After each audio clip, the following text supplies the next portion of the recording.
So last week, my girlfriend Emily mentioned she wanted a romantic dinner.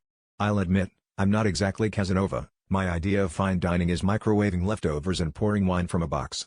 But I wanted to impress her, so I asked my buddy Greg for advice. Greg, who once tried to serve spaghetti by boiling it in his coffee maker, suggested, "Dude, nothing says romance like candlelight." That sounded easy enough.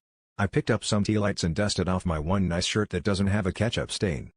The night rolls around and I'm frantically trying to make the kitchen look like it's not a set from a horror movie. I realize, too late, that Emily probably expected more than ramen noodles. But I'd already promised her a homemade meal, so I panic and rummage through my cupboards. I find a can of beans and some questionable pasta, but my stove won't light. Turns out, you shouldn't ignore that call for maintenance sticker for 3 months.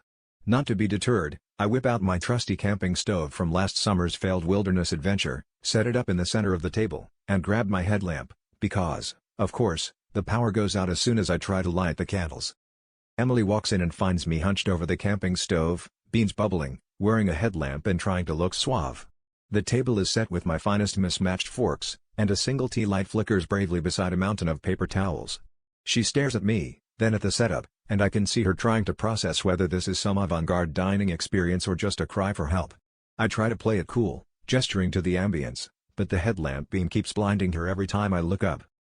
She sits down, still in shock, and I serve her my gourmet beans and noodles under the romantic glow of my LED headlamp.